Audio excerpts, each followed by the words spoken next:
এরকম কষা মাংস থাকলে দুপুরটা একদম জমে যায়।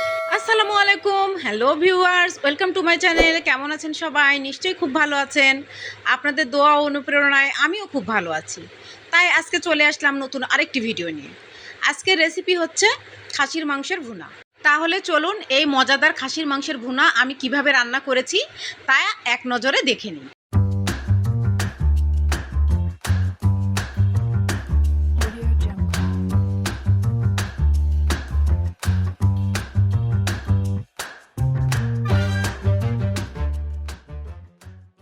এখানে 1.5 কেজি পরিমাণ খাসির মাংস রয়েছে। এই কাঁচা মাংসগুলোকে আমি ধুয়ে রেখেছি। এই মাংসগুলোকে আমি প্রথমে বয়েল করে নেব, তার জন্য একটি হাঁড়ি চুলায় বসিয়ে দিলাম। কাঁচা মাংসগুলোকে হাঁড়ির মধ্যে ঢেলে দিলাম। এবার এই মাংসগুলোর মধ্যে 4 কাপ পরিমাণ গরম পানি ঢেলে দিলাম। ভালোভাবে নেড়েচেড়ে পানির মধ্যে মাংসগুলোকে ডুবিয়ে দিচ্ছি। 1 চামচ লবণ দিলাম, 2 চামচ পরিমাণ লেমন জুস দিয়ে দিচ্ছি। আপনারা চাইলে ভিনেগারও ইউজ করতে পারেন। এবার ভালোভাবে নেড়েচেড়ে মিক্সড করে ঢাকনা দিয়ে ঢেকে দিলাম।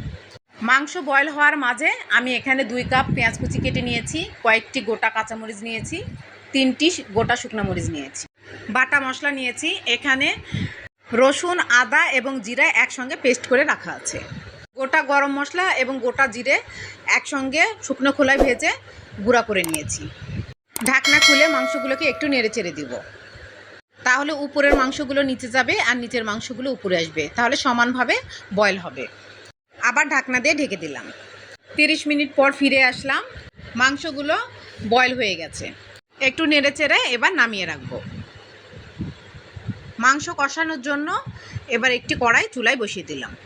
1 কাপ সরিষার তেল দিলাম, কয়েকটি দারচিনি, 2টি কালো এলাচ এবং 3-4টি সাদা এলাচ তেলের মধ্যে দিয়ে দিলাম।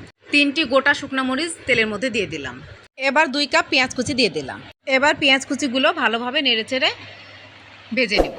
আমি সুন্দর ব্রাউন কালার করে পেঁয়াজ কুচি ভেজে নিয়েছি। এবার অর্ধেক পেঁয়াজ কুচি আমি তুলে নিচ্ছি। বাকি পেঁয়াজ বেরেস্তার মধ্যে বাটা মশলাগুলো অ্যাড করে দিব। এবার নেড়েচেড়ে মিক্সড করে দিচ্ছি। 1 চামচ হলুদ গুঁড়া দিলাম, 1 চামচ মরিচ গুঁড়া দিলাম, 1 টেবিল চামচ মাংস মশলা দিলাম, 1 কাপ গরম পানি অ্যাড করে দিলাম। এবার নেড়েচেড়ে ভালোভাবে মিক্সড করে দিচ্ছি। এবার মশলাটাকে ভালোভাবে তেলের মধ্যে কষিয়ে নিব। আমি ভালোভাবে মশলাটা কষিয়ে নিয়েছি। মশলার উপরে তেল উঠে এসেছে, মশলা কষানো হয়ে গেছে। এবার বয়েল করা মাংসর স্টক সহ ঢেলে দিলাম। ভালোভাবে নেড়েচেড়ে মিক্সড করে দিচ্ছি।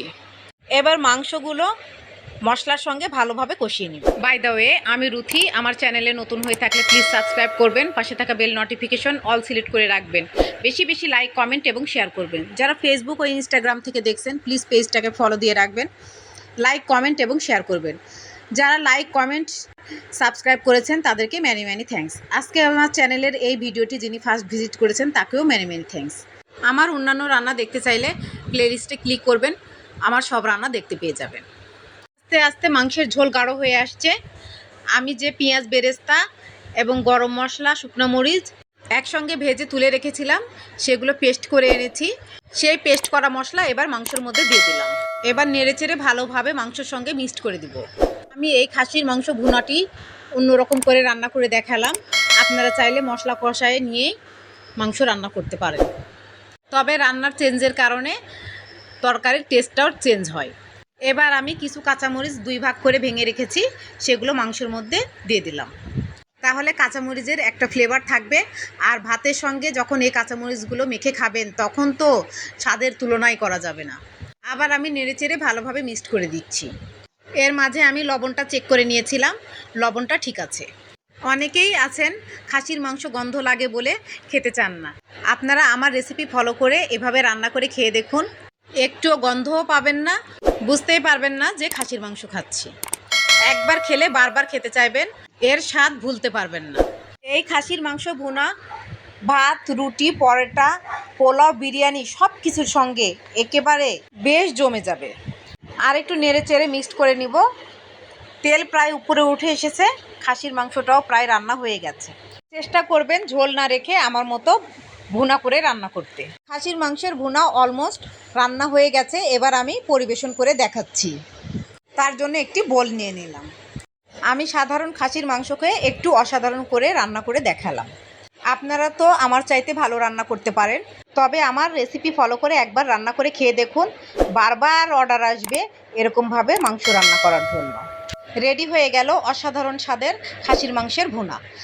নিউ ভিডিও দেখার ইনভাইট করে আজকে বিদায় নিচ্ছি। ভালো থাকবেন, ভালো রাখবেন, আমার জন্য দোয়া করবেন। আল্লাহ হাফেজ।